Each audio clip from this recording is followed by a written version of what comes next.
1953, the Atomic Energy Commission conducted a series of powerful explosions at the Nevada test site, known as Upshot Knothole.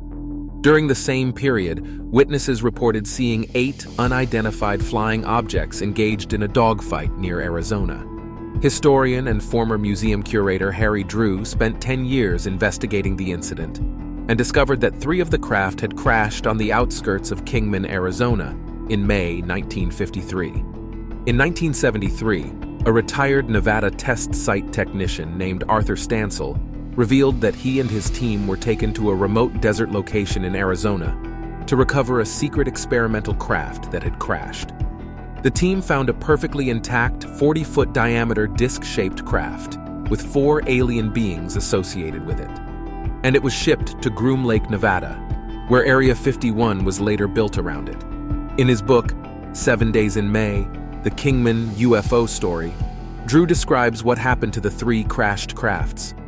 He found military-issued food containers dating back to 1953 around the exact crash site, proving that military teams camped there. UFO enthusiasts have speculated that the Kingman UFO incident might be linked to the nuclear tests conducted in Nevada.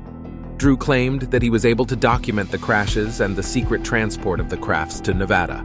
According to MUFON researcher Richard Hall, in April 1964, the first report of a crash near Kingman was relayed to him by a future Vietnam commander.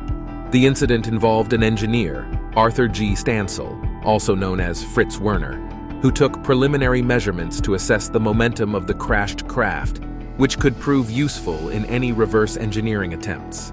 Stansel provided an affidavit in April 1976, vouching for the honesty of his testimony, which was released by Ray Fowler in the UFO magazine. In his statement, Stansel revealed that he was loaned out to the Atomic Energy Commission and designated as a project engineer on some atomic bomb tests referred to as Operation Upshot Knothole. The craft was reported to have a brushed aluminum exterior finish, measuring approximately 30 feet in diameter, and contained 2 swivel seats, instruments, and display panels.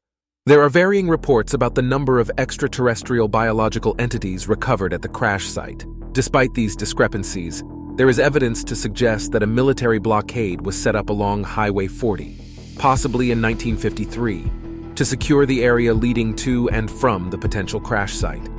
It is unclear whether the military recovered objects of extraterrestrial origin and transported them to a clandestine hangar, but there are reports of crashed discs being housed at a top-secret facility known as Area S4, located 12 miles south of Area 51. According to Wendell Stevens, a retired U.S. Air Force pilot-turned-UFO researcher, the disc that crashed near Kingman was transported to Area 51 via a U.S. Army tank transporter. The recovery crew attempted to tilt the craft on end to facilitate transportation across the country, but abandoned this procedure when it became clear that it was impossible. Telephone poles had to be removed when the main road intersected with unimproved surfaces or dirt roads due to the oversized load of the disc on the trailer. Bill Uhouse, a retired mechanical engineer, claimed to have been part of a top-secret program to design and build flight simulators used to teach American test pilots how to control flying saucers. He stated that the origin of the program came from the UFO crash at Kingman. Mr. Uhouse claimed to have served in the Marine Corps and Air Force for a total of 14 years as a fighter pilot and flight tester of experimental aircraft. Later in his career, he worked as an engineer for defense contractors, focusing on anti-gravity propulsion systems and flight simulators for exotic aircraft, as well as actual flying discs. According to his testimony, the first disc they tested was a re-engineered ET craft. Mr. Uhouse was invited to work on a flying disc simulator by an unknown man. He was reassigned to Link Aviation and worked on building the F-102 simulator and B-47 simulator. He claimed that extraterrestrials presented a craft to the U.S. government, which was taken to Area 51, and the 4 ETs were taken to Los Alamos. His specialty was the flight deck and instruments, and he met with an ET called J-Rod, who helped engineers with the craft's engineering. In his 2013 interview, Mr. Uhouse discussed his work on a craft that was different from Bob Lazar's alleged reactor. He explained that the simulator he worked on had 6 capacitors charged with 1,000,000 volts each, which created a gravitational field that allowed the craft to lift off and turn left to right. The craft had no windows, and visibility was through cameras, and there were no seat belts as the craft had its own gravitational field.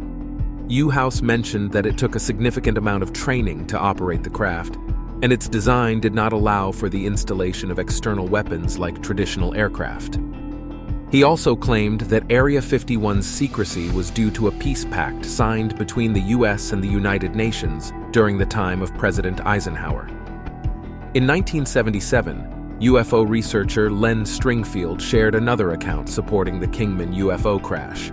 According to this new story, a man who served in the National Guard at Wright-Patterson claimed to have witnessed the delivery of 3 bodies packed in dry ice, measuring 4 feet tall with large heads and brownish skin. The bodies were reportedly recovered from a crash site in Arizona in 1953. Since then, several other witnesses have come forward, but further details are currently unavailable. Interestingly, UFO expert Charles Wilhelm heard a strikingly similar story in 1966 from a man who claimed that his father had shared the account on his deathbed.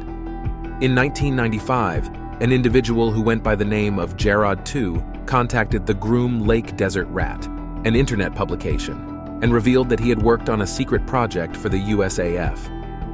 The project aimed to construct a flying saucer simulator and had gathered materials from the Roswell and Kingman crash sites.